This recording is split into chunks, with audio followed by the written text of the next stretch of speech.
There is a province, particularly sa city of Dumaguete, unique ang atong Labor Day celebration kay murag doon naman goy mga joint effort from different agencies, different groups na atay gitawag nga games.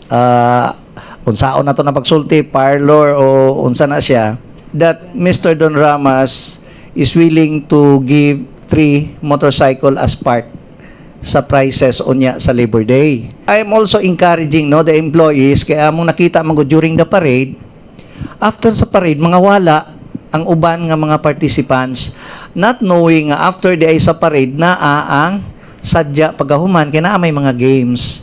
So I encourage each and everyone, especially our employees, to be part of that celebration, most especially the fun games or what we call the parlor games. Sa atong employees mao mga guni ang gitawag natong atong adlaw